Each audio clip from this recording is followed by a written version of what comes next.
We are live. I am here with Bradford William Davis. I am Peter from Sheffield Shuffler. This is episode 62 on Christmas Eve. Bradford, thank you for joining me today. I appreciate it. Yo, my pleasure. Thank you for having me. So we connected a little bit. I was brought to my attention a story that you kind of were spearheading along with Dr. Meredith Wills. You knew Kyle. Kyle connected with me. We kind of, that's how we kind of got in touch. So here's how I want this to go. If I would like this to go, I want to set it up like this. I want to know who you are and what you do. I want to know the players involved in this story, and then the analysis and kind of what you found out. So first off, tell me who you are. Tell everybody who you are and what you do. What up, everybody? My name is Bradford William Davis. I am an investigative reporter for Insider, like Business Insider, but we rebranded recently, so it's just insider.com now. But anyway, I used to be a sports columnist for the New York Daily News. So what I do a lot of times is I take my sports knowledge and take my hard reporting knowledge and I meld it together, to do sports investigations. And so that is what I do. That is who I am. Otherwise, I'm, lifelong New Yorker, degenerate Knicks fan, but I wanted to do this podcast, so I'm missing the first quarter right now, but it's all right because I'm happy to be with y'all. Sacrifice. We appreciate the sacrifice, man. Thank you so much. So that was the first thing I wanted to get out of the way, because obviously, there's trolls and people on the comments saying like, this guy doesn't know anything, blah, blah, blah. So the guy's credited, okay? Like, he knows what he's talking about. He's been doing this for a while. Second thing, I want to know the players involved in the story that you're going to tell. I want to know who's involved so we can get an idea of that. Yeah, so to the extent that I could share, of course, because remember, as I have to be mindful of protecting the identity of sources and not getting anyone to anything that they don't want to get into, basically. You know what I'm saying? So, but if you read the story, you see a couple people commented on the record, including Max Scherzer, Clayton Kershaw, Nick Castellanos of the Phillies. You saw what I witnessed watching Justin Verlander, chew someone out about where the bleeping baseballs are, or fixing the bleeping baseballs, and so there's a bunch of players who have been very concerned about the sort of what they thought was just inconsistency in the baseball, but are certain, but are learning that genuine manufacturing changes are creating some of the inconsistency that they experience.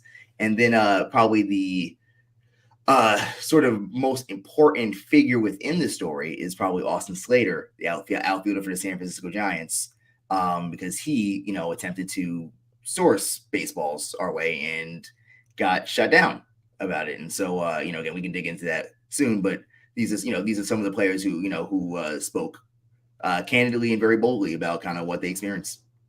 Chris Archer, shout out to Chris Archer because he gave me some good feedback and thoughts as to how much pitchers particularly are unnerved by how inconsistent the baseball feels in the hand. Absolutely. And then also you were working with astrophysicist Dr. Meredith Wills, right? Where does she play? What part did she play in the story? Bro, everything. Dr. Wills is a brilliant scientist. She has been studying this stuff far longer than me. She's an astrophysicist, went to Harvard for undergrad. I want to say, I forget where she got her PhD, but she's a PhD in astrophysics. She but is also a data scientist, and she's also an expert knitter. It is like the perfect, a conflation of skills and passions. Our passions of baseball, and to be someone to kind of look into this stuff. And so when players started complaining about baseballs a few years ago, if you recall, the home run rate just kind of skyrocketed. Maybe the second half of 2015. So much so that actually there was a study that you might like about, an academic piece, not by Dr. Wills, but about how if you had blindly betted the over in the second half of 2015, you would have caked out because of all the traveling so differently. Yeah. But anyway, so when that conversation started really developing, Dr. Wills started writing articles, I think first for The Athletic about just kind of what's going on, and using her process of dissecting baseballs and trying to see is there any change here?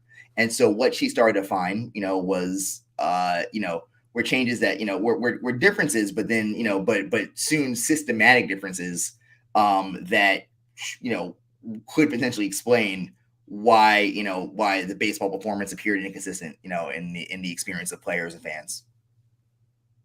Absolutely. So what I wanted to do is go in chronological order where this process begun, okay? Because I know you did an article as well. I think it was the year before last, where MLB came out and said, yeah, there were 2 baseballs that we used, and you said they admitted to it. You made a video on that I saw as well. So take me where this started, where we started investigating baseballs, weights, flight patterns out of stadiums. Where did this begin? No doubt. So let's start a little earlier. Sports Illustrated with a woman named Stephanie Apstein, great journalist, great baseball writer, in conjunction with Dr. Wills, did a study on the 2020 baseball, and that was probably the first time that was the first time that Dr. Wills noticed 2 baseballs on the field of play. At the time, MLB dismissed it, and so it's almost lost to canon. But but we're going on that's year 1 of a multi-ball season. The next year, Dr. Will, which is with me, or I should say later in 2021, but a study on the 2021 season, we found both the same balls that were found in 2020 in the field of play, just a much larger sample, understandably, because it's like not a COVID season, but but a full 6 months that we got to look at, and saw a lighter ball that was consistent with something that Major League Baseball had claimed in correspondence with its teams. Its 30 teams sent out a memo that was that explained that they had lightened the baseball, and that lightening of the baseball had they expected it to be deadened by changing the properties of it. So we saw that, but we saw the older, heavier baseball also in effect, that 2019 ball that kind of like made everybody a cleanup hitter. So we saw that deadened ball and we saw that lighter ball, both of them on the field in 2020 and then in 2021. We dropped that story for Insider as well. That ends up, being a somewhat viral hit as well. And the league actually did admit, after we went to comment, we used 2 baseballs. Now, of course, the reasoning was that they said that because of the COVID-19 pandemic, they had to use older baseballs that they weren't that they didn't really want to use, but just kind of had to due to like inventory and stuff like that. A totally plausible explanation if you have like no understanding of how logistics works or aren't particularly familiar with the work that Dr. Wills does, because one part of how she is able to there are 2 sort of ways in which she's determine process changes with how the baseball, with baseball. One is the weights, as we discussed, right? But the other is that there are is that different balls are produced in different weeks systematically. So heavier balls were produced in different weeks and lighter balls are produced in other weeks. If you were to pull up a batch code, which is like a little, 6 or now 7 digit code on the inside of the outer layer, I guess, the leather. It will tell you, it actually corresponds with the date that Rollins produced the ball. And so you see heavy grouped in weeks 1, 2, 3, and then light groups in 4, 5, 6. You know what I'm saying? Sure. So why is that really important? Because remember, Major League Baseball's claim was that they had used an older ball only because it was left over from previous seasons, and they had to do it because of COVID and and just make sure that we had enough baseballs for a season. But what we found was that they were still producing that old Super Juice ball throughout 2021. We have more hard forensic evidence. We have the date, on the baseballs. So they're still creating them. Yeah, they were still creating them in 2021. So Rashid said, ball don't lie, like straight up, like the ball tells you right when it was produced. So anyway, so we knew this is definitely still worth following up, because even Major League Baseball statement is not consistent with the information that we found, right? Did the purchase of Rawlings happen before or any time in that? Did that play a role in this? I want to say 2017 or 2018, and Major League Baseball actually said, I believe, in their statements, I'm paraphrasing here, so you can Google it, but it was done to one of the reasons why they purchased a partial stake in Rawlings was to have more control and influence over the quality of the ball in order to maintain consistency. So that's what MLB said, more or less. Sure. A couple years before, again, I jumped into the picture. So flash forward to 2022. We're like, okay, let's just keep an eye on this. Let's keep looking for balls. First, we start to, we saw, mostly dead, but we still found a few juice baseballs, like old school juice, those, those super heavy, 2019, I guess, balls. And so I knew that, that at the very least there was these first two that were still in circulation, even if we have no evidence that they're still producing them, because all those balls the balls in 2022 do actually appear to be leftovers from last year. Okay. But one nonetheless is still, problematic, I think, for the league, because the league had claimed no more. We're only using, the light ball that we've identified as our true baseball at this point, Mm-hmm. And then, but then we started to find balls that were like not as light as the light ball and not as heavy as the heavy ball, the Goldilocks, somewhere in the middle. And so, and I love that name, by the way. It's perfect. Yeah. Shout out to Dr. Wills and also my friend Ruth on Twitter, Ruth Capelis. You're watching this. She coined it. She kind of coined the term, and it kind of stuck in our heads, and probably, and found its way through our imagination into this. So anyway, so yeah, Goldilocks is not too hot, not too cold, not too heavy, not too light, right? The first one we saw was, I think, or at least we knew when the first one that we saw where we actually knew what we were looking at, I should say, was from a home run derby replica ball, right? That is, and so when we say replica, that's Rawlings' designation, because it's sold at say Dick's Sporting Goods or on Rawlings.com, not on the field of play. However, it's made in the same factory, same Costa Rica factory. It uses the same batch code system by all, by every sort of available measure to us. It is a perfectly effective proxy for what you see on the field. And so those home run derby replica balls, again, were a little heavier than the lighter, deader ball that MLB had publicly committed to. Mm-hmm. So Dr. Wills is like, yo, this is not going to be a one-off. They don't just make a batch just for the home run derby. It's gonna show up later. Just keep your eye on it. Towards the end of the season, I start finding more and mailing them to Meredith, and she's like, yeah, okay, here's more of them. She starts finding overlap in the or rather syncing with the production weeks. Again, Goldilocks balls are produced in weeks XYZ, and the dead balls were produced in weeks ABC. All throughout 2022, and so that's kind of how we did, and we ended up finding a good fifth of our sample. This is the largest sample we've ever had. Last year's sample, it's probably 20% more than last year's sample. And we found, what was the size of that? Total baseballs. It's 204 total balls that we studied, and about a fifth of those were this new this apparently new ball. That is a little bit more juice, so to speak, than the dead ball apparent default that Major League Baseball has publicly and privately committed to. And so that's kind of how we did the work with which to determine that something was happening. Sure. Some of the comments, some of the criticisms I have seen in the comments, the videos and stuff like that, was the sample size. So now, do you believe the sample size was large enough to get a scope of what every kind of how the operation was working? You already know that they're batching those baseballs differently. Like you said, XYZ week, you figured that out. I mean, that's the truth. You know how that works with the batching. As far as the sample size, do you think the sample size is big enough? Would it need to be larger? Could it still be a good sample size even if it was smaller? If you could speak on that. I think it's a totally great, understandable question. First, we'll tell you what we can't know. We don't have balls from every single stadium. We have from 22, 23 parks, I want to say, including, I think, one of the Field of Dreams balls. But which actually ended up dead, I think, if I'm not mistaken. Oh, wow. Okay. Well, I know, right? At least I should say, the lighter ball that is expected to be dead, let's say. Sure. Because I think a sort of undercurrent in all this is is how effective is Major League Baseball at even producing the ball that does what it wants to do. But that's another rabbit trail for perhaps another stream of this conversation or next podcast. But anyway, point is we found we found balls. We were able to obtain balls from like 22, 23 parks. That is not all 30. We don't have balls, for example, which I know people in the comments are asking, but say Busch Stadium. Okay. We don't have balls from a few other parks like that. Part of that is because we get them where we can.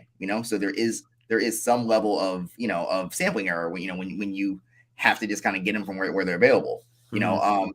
We would love more baseballs from Major League Baseball, but for reasons that again we should get into, we weren't able to obtain as many as we like. But nonetheless, we have more baseballs than last year, which is the same. Using the same methodology that Major League Baseball confirmed. Two balls existed. That same ball, so we have even more with which to say that that we've indeed determined different manufacturing changes in the bowls that we have, and so so we can't say conclusively exactly what the distribution was, but what we can say is that within our sample, the only place that we were able to find the Goldilocks baseball was was heavily in the postseason, like most of our postseason baseballs. And the only that All-Star Week sort of example that we just went through, balls with commemorative stamps. So for example, the Texas Rangers had their 50th anniversary, so there's a little stamp on that. It says Texas Rangers 50, whatever, with the little cowboy. Or the Anaheim, Los Angeles Angels celebrating the Anaheim team 2002 World Championship title. Like there's a stamp as well. We found a couple of those with that, but those aren't those are against special occasion baseballs, but that are used regular season. But the only regular season baseballs that did not have a stamp on it that we found that were Goldilocks were at Yankee Stadium. And so that's when they're a sample, and while it cannot be perfectly representative, the forensics are the forensics. The data is the data. They're different. Yeah, and that's the thing. Yankees fans got really defensive when I brought that up. What was it because of Aaron Judge's home run race? Did it have to have anything to do with that? And obviously, like you said, you can't have conclusive evidence to that. But my biggest thing is the implications of this. So now, obviously sports betting is a very big in Major League Baseball, in sports in general. I've seen people talk about the fact that baseball and football are categorized as entertainment, so they're able to manipulate things legally. I want to know if you have any insight into the legalities of how professional sports or Major League Baseball in particular is labeled, their parameters on what they can change or manipulate, and the implications of what does that mean? Is that fixing games if this were true? So just, give me your thoughts on all that. Sure. So first, to just knock off the Aaron Judge stuff, because I know it's in everyone's head, right? I am not saying Aaron Judge is not a beast. He's clearly, sure. He doesn't need help, right? I'm from New York. I get to watch him play, and he's he's one of the most talented hitters I've ever seen in my lifetime. What we are saying is that the New York Yankees were definitely sent balls that are heavier, and based on Major League Baseball's own writing about how they adjust their baseball, it is a ball. The heavier balls are expected to travel further, like that. By Major League Baseball's own literature on this, not my speculation. That is theirs, right? So that is all we were saying, is that the New York Yankees were sent these balls. I cannot conclusively say I don't have that secret, memo though. Hey, holler at me if you have, if you're listening. Let's feed Aaron Judge, Goldilocks balls. But we nonetheless pointed out that the Yankees are the only ones who got it because we found it to be notable. Not conclusive, but notable. So that being said, as far as the thought of rigging and manipulating betting outcomes, I think at the very least you unintentionally do so when you have multiple balls with different process changes circulating around, circulating around the world, because that is data, that is information that say betting companies, particularly the data companies, the actuaries who get hired away from insurance firms trying to figure out whether or not you're going to die tomorrow, and then use that math knowledge to try and figure out how far a baseball is going to travel, or how often a baseball is going to travel over the fence. They're not getting, they are, according to, at least to the commissioner, and I asked them about this at the winter meetings, they are not getting receiving that information as to like how the ball performs, and not, MLB is not sharing that with their gambling partners. And when there are multiple balls performing, that's even more, I would believe, problematic, because these are more variables that are not available to setting a line, right? But then, yeah, like it, given that Major League Baseball not only directs the production of its baseballs, but also directs the distribution of its baseballs. If you have a baseball with a sort of if you have a baseball with specs that are broad enough that where you can create multiple balls with different process changes, multiple baseballs essentially within it, like that opens up, I think, quite a bit of opportunity with which to manipulate a game outcome. Again, I cannot say explicitly that he did. All I could say is it is definitely odd and weird that we found it again in like the playoffs and in Yankees, Yankees games, or balls at the Yankee Stadium, and basically nowhere else, with some small exceptions that still like kind of like stand out on their own, like the All-Star game and like balls with special stamps on them. So that is notable, and but like sorry to not to ramble, but just to I guess put a period on this, like the mere existence of multiple baseballs provides the opportunity for Major League Baseball to do that, if they were so inclined.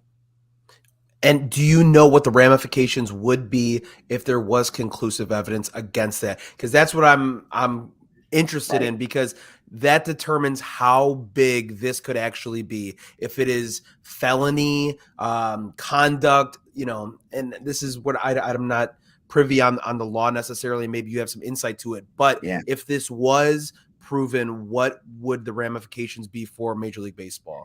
And man, I'm curious about that too. That's a question I'm starting to ask. As to like what we can say is that all the balls are within Major League Baseball bylaws, legal baseballs. Like they're consistent with their rules.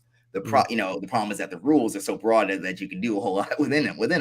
I would, while I do not know if there has been legislation updated with which to reflect, the problematic nature of such. My understanding is no, but though I could be mistaken. Again, I'm not an attorney, but I would imagine that anyone who has a financial stake in this, would at the very least want clarity or perhaps a revision to that, and so, and that has been my experience when talking to players, and even starting to even talk to people in in politics, like as we know, like as the steady rollout of gambling has gone from state to state.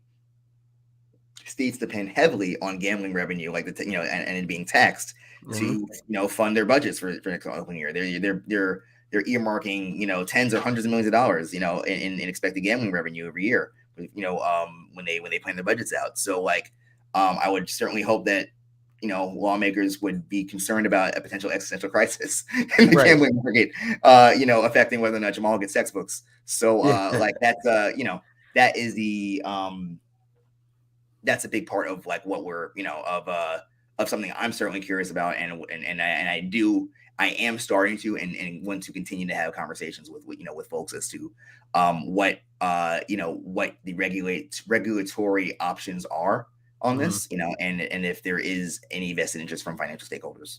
Sure. Yeah. And like I said, there was a lot of people who say that it's classified as entertainment so they can manipulate things. And I'm not sure, the truth. I know that they say, WWE is classified as entertainment because obviously it's scripted, and they say the NFL is classified under that. So I am curious to the extent of that and kind of what is able, they're kind of able to manipulate. But one thing I did want to touch on was player involvement. So obviously you're trying to source balls, and there was an interesting part of the article that talked about some players that were trying to help you, trying to help a third party doing an investigation, and there was some contact from the MLB front office. So I just wanted you to speak on that because I thought that was pretty curious. Yeah, so that goes back to Austin Slater. Shout out to Austin Slater again for just speaking candidly about what he experienced. But Slater is a starting outfielder on the San Francisco Giants, a good player, a veteran at this point. and someone who's very involved in the union as well. So he cares about from my experience, making the game a better place, right? And so when he read our article from last year about the two baseballs, the super juice one and the deader one, right? We he touched base with Dr. Wills and was like, hey, I want to help. And so she's like, yo, send me baseballs if you can. And he was ready to do that. But then somehow Major League Baseball found out that, I guess, through the grapevine, that he was attempting to send baseballs to, or considering it, to Dr. Wills. And so a high ranking executive in the league, who should remain anonymous, but I can assure you was high, high up there, contacted a high ranking member of the Players Association to contact him, and send these bunch of text messages explaining why he doesn't want you to send baseballs, right? And he's like, hey, hey man, I'm paraphrasing again. Please read the article. Don't send it to Dr. Wills. Like, we don't trust her science or methodology. We don't know if she's like, storing it correctly. Our labs can handle it, but she can't. But we want to give you as much information as possible. So just like hit the labs up. But also, if you send baseballs or if we find baseballs being sent, we may fire people. And he's like, whoa, bet. All right, cool. Fire people. Oh, yeah. And he wasn't even, the way you described it to me, he wasn't worried on his behalf. He, again, he is, established, like he's a sought out figure. You probably trade, a top 100 prospect to get him right now, given how, how free agency is like exploding, salaries and everything like that, because he's a good player. So he knows his place in the league, and he's also protected by a union. What he was concerned about was people who do not have the same protections he has. And frankly, I mean, he didn't say this, but like he makes good money because he plays professional baseball at a high level. Like, clubbies don't make the money he does. Like, and so if anyone else's fingerprints somehow end up being on the baseball, like that got sent, then the league found out somehow, like that, he would feel real bad about that. So he basically like, sorry, I can't help any further with the distribution. I want, I'm here to talk about it, but like, but that's kind of all I can offer, And so, I totally understood that. And, the Giants are one of those teams where we did get actually one baseball because Meredith was at a Giants game as a fan, and someone else caught a ball, and then gave it to her like a foul ball or something like that. Okay. So that's one ball we have from AT&T Park. But yeah, that's it, man. That is what, but it was, he certainly seemed to perceive it as a threat. I certainly perceive it as a threat. And he, I think, wanted to be as responsible and careful as possible with not just his livelihood, but really the livelihood of other people, who depend on this game. So that is, that was how the league responded when he wanted to use an independent third party with which to do science, which should be, I would imagine, should be a transparent and open process. Sure. Yeah. Especially if you don't have anything to hide and, yeah, I'm curious to how they acquired that information, right? Maybe he could be sharing that with someone of his teammates and the word gets out, but makes you think how they got that information as well, right?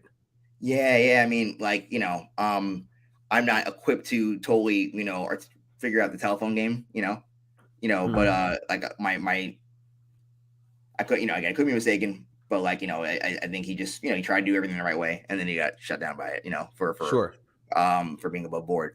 But yeah, but I think the science thing is a good topic as well, just given the transparency and issues of that. Because I think one of the things that may have been lost in all of the brouhaha about like Aaron Judge, right? Like, is with the response that Major League Baseball gave. So like, remember last year they conceded, yeah, we used 2 baseballs. This year they denied everything we found, even though we have forensic evidence, even though it's like, far less part of the story. We did find, for hard evidence of that juiced ball that Major League Baseball used previously. It was circulating, it's like, it's the same one that they confirm and concede exists. We found that. But as far as the Goldilocks, yeah, they're like, nah, that's not real. It's just random, random error here. And that's totally natural variance, as far as the manufacturing process goes. But what they did as well was they brought out two of their researchers at those partner labs, the one that they were encouraging Austin Slater to seek out, and to further validate, I guess, their claim.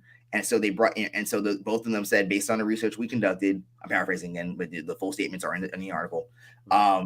We did not find, any evidence of multiple baseballs, right? Everything just seemed like, any variance that was found is totally like the result of, natural handmade product, right? Which has been the company line for the MLB for a long time.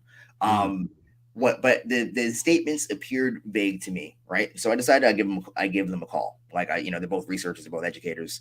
And I figured that'd be a smart choice to make. And so I called one. He didn't pick up, left a voicemail, sent an email. Called another. It was Patrick Drain, I want to say, of University of Massachusetts, and Drain, was actually very, very amenable on the phone, and told me what he could tell me. A lot, which was not too much, honestly. Which is I would again argue problematic, because I was asking questions about the methodology, like how where did you study baseballs? When did you study them? Like what teams, etc. And he's like, I'm sorry, I can't answer that without approval from my partners, but I'll reach out to my partners.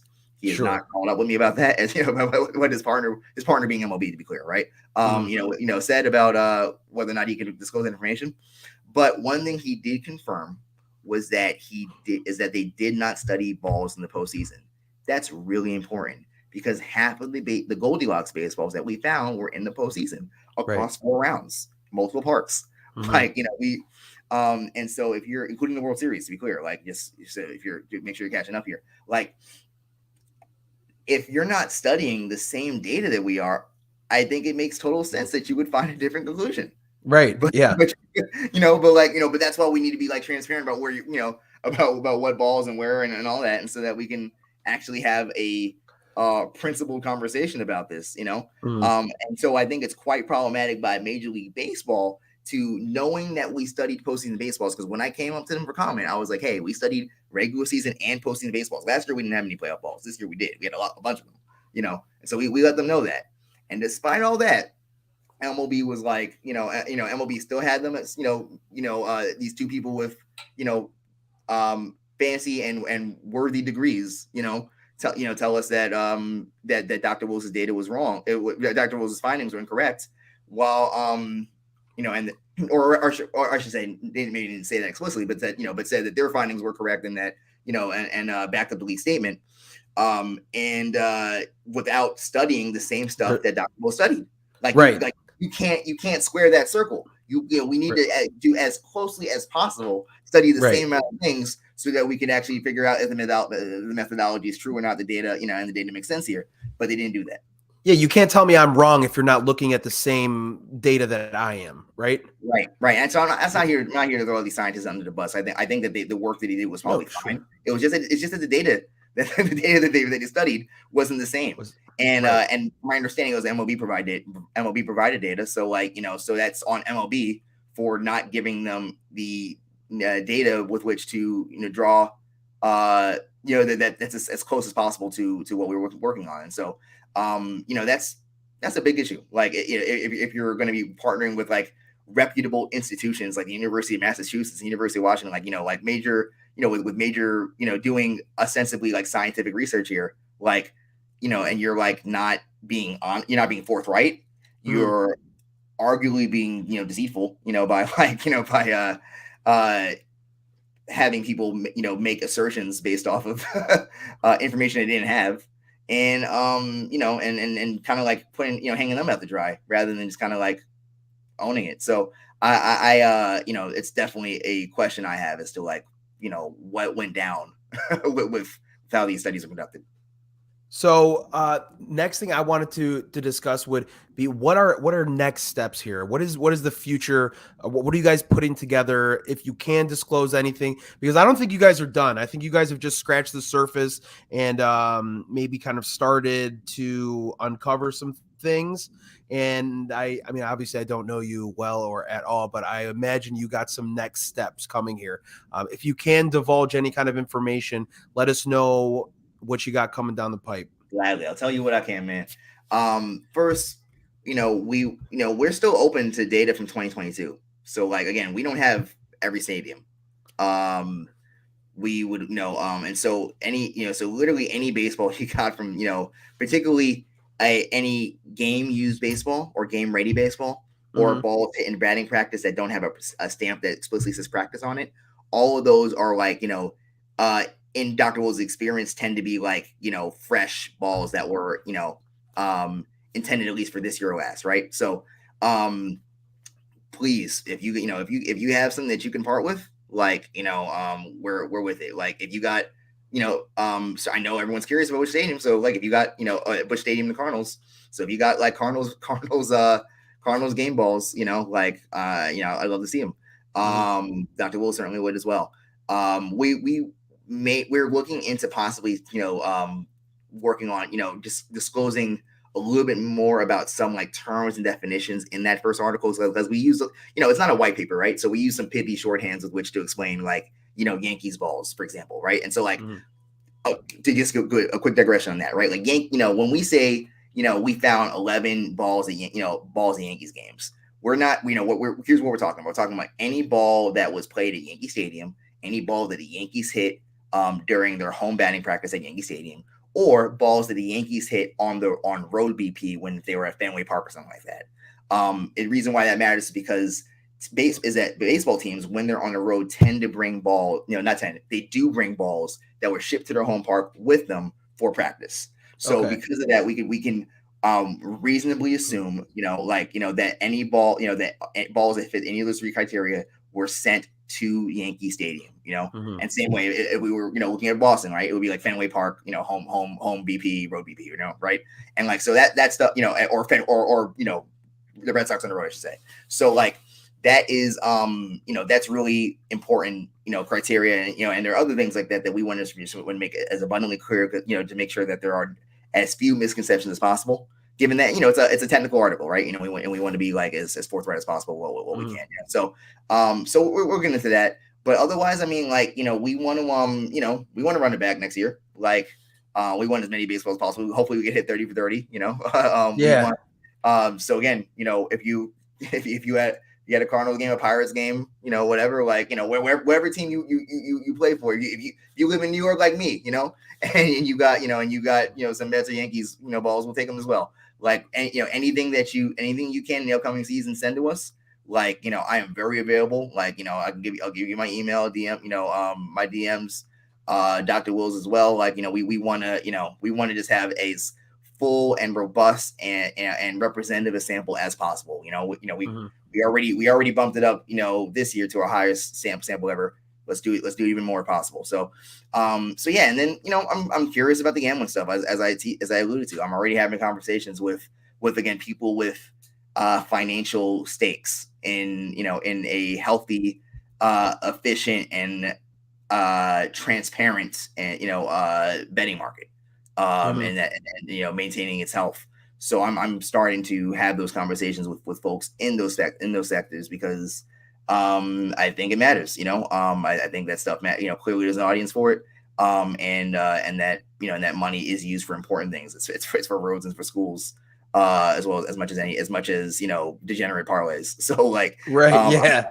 so I want to, like, I want to be looking into that as well. So among the things that I feel like I can share about this, like that, those are the big things. Like, if you got balls from this year, if you get some balls from next year, and if you know the if you know the world of gambling, and want to put me in touch with someone who might be able to have an interesting conversation with me, like, I'm all ears. You know where to find me.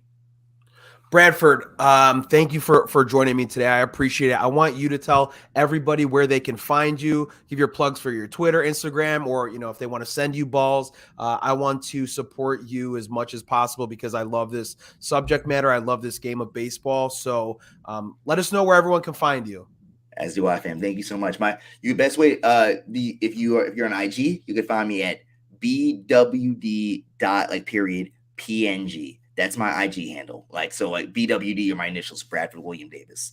Same thing with Twitter. It's BWD. I don't know what Elon's done to the algorithm, but if you start typing in BWD, you'll probably find me pretty soon with a non-Twitter blue check mark, because I ain't getting my $8.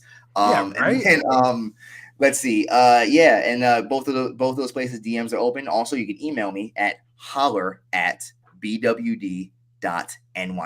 Again, that's holler, HOLLER at BWD, my initials, .NYC, the city I love and claim. So that's that's where to find me. Beautiful. Well, again, Bradford, thank you so much for joining us. I'm going to chop some of this up and get us on social, because these people, man, they don't understand the full scope of things. I say people don't read. You know what I mean? I feel like reading and print media is taking such a back seat because nobody wants to take the time to read an article. They see how long it is. They see the little scrolly thing is this big, and they're like, forget that. They rather just, watch a video or listen to a podcast. So that's why I wanted to do this for all those people who don't have such a high reading comprehension level.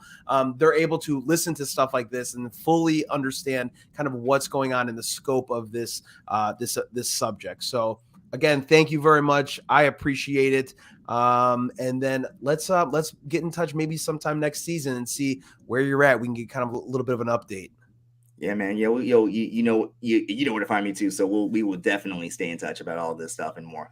Again, once again, man, I really appreciate you for having me, and I'm always happy to talk ball inside and outside the game. So beautiful. All right, Bradford, stick around. I'm gonna log us off, and thank you guys for watching. I appreciate it.